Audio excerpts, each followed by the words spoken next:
Elizabeth, first and foremost, how are you feeling? Actually, I feel fine. I mean, except for a cracked rib that is completely unrelated to any of the more serious issues I face, I feel terrific. Have you found that people are relating to you a bit differently with this news?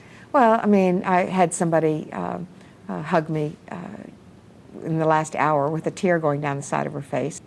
I'm actually hoping that's one of the things that this discussion will fix, that people will see that that you're not necessarily dying of cancer, but that you can also live with cancer, and that and you can live full lives, concentrate on the things that matter to you.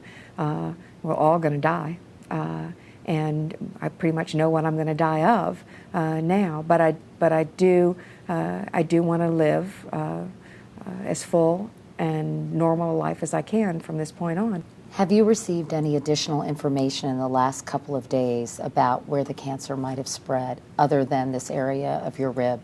There are a couple of hot spots on the bone scan, in my right hip, for example, and one of the questions was whether or not to do radiation on that to reduce the size of that of the cancer in that location, and for fear that it might weaken my bone and then I might break my hip.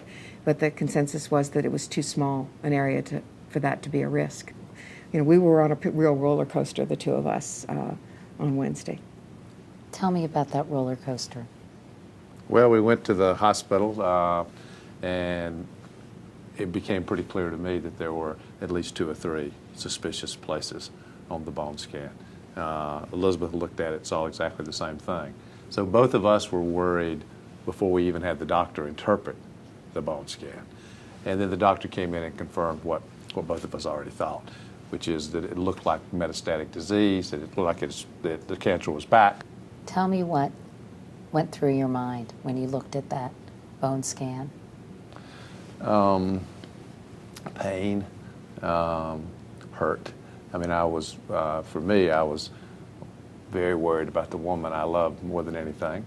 I was pacing back and forth in the room where the bone scan was being done, trying to look at it from every angle and see if it went away some way. Yeah, I wanted it to go away, but it didn't go away. Were you terrified you might lose your wife? Of course, absolutely. But I've been worried about that for several years now. It must have been hard once again to have to face your kids and to talk to Emma, Claire, and Jack, who are 8 and 6. That is tough. What did you say? I said, well, Mommy's cancer's back. And they said, can she die from this? And I said, yes, but she could live a very long time.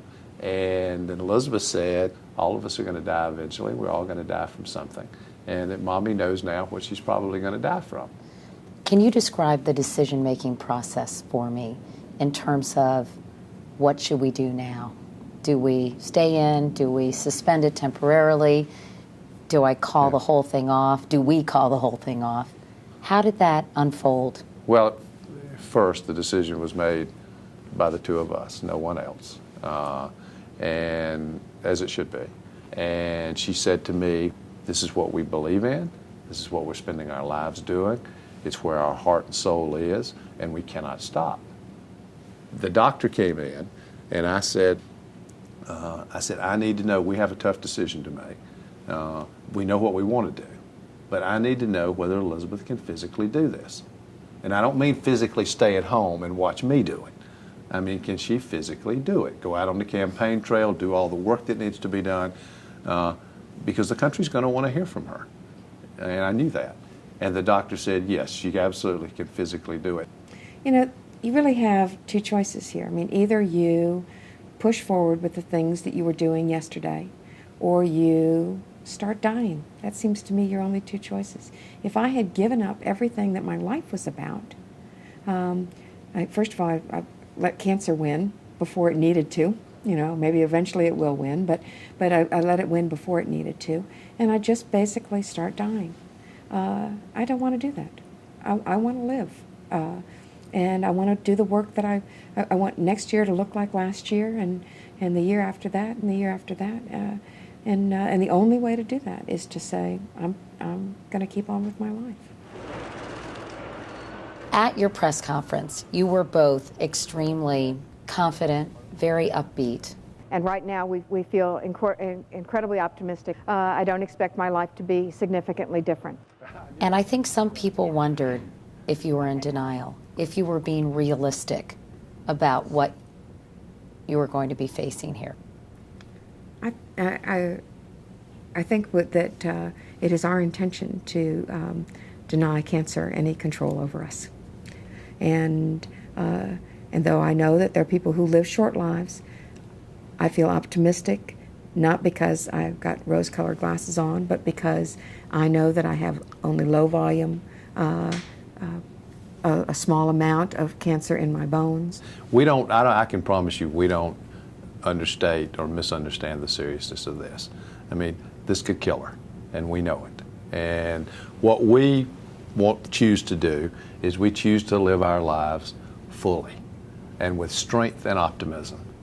We get to make that choice, and that's what we choose.